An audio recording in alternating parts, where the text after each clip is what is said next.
My name is Erick Eiting, and I'm a practicing emergency physician in New York City. I am Vice Chair of Operations in the Department of Emergency Medicine for Mount Sinai Downtown.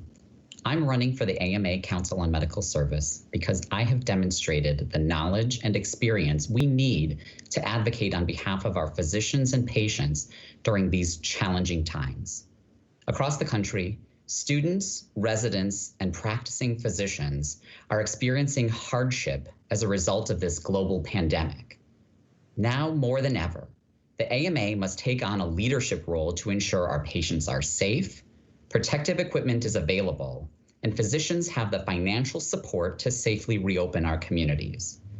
I have a demonstrated track record in improving complex systems, which makes me uniquely qualified to serve as your physician advocate on the AMA Council on Medical Service. I ask for your vote. Regarding physician practice viability, what suggestions would you offer to physicians who are struggling to remain solvent? That's a really excellent question, one that's very timely and something that we need to be giving a lot of consideration. I think it's really important to make sure the AMA can help our physicians come up with good short-term and long-term strategies to maintain viability.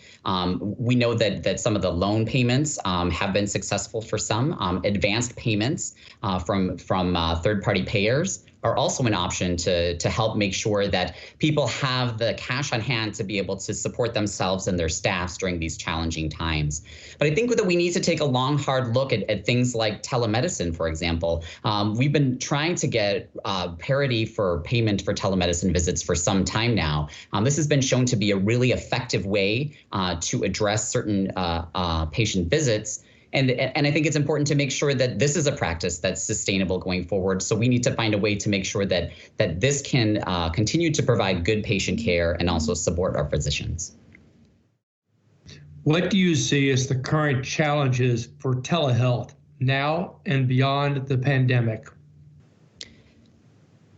Telehealth is a really interesting issue, and we've definitely been advocating for this for some time. I think that there have always been some privacy concerns, and part of the reason why telemedicine has existed the way that it has for so long is I think that people are rightfully concerned that some fly-by-night company could come up and take away established patients and use technology to provide effectively the same services that physicians have and are providing to their patients currently.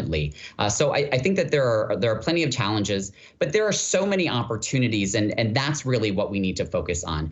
We've been able to take care of plenty of patients to help them understand, do they need to go to the emergency department or not? And this is a time when we want the patients who are sick to make sure that they end up there, but the patients who are not, we want to make sure that we can keep them home and keep them safe.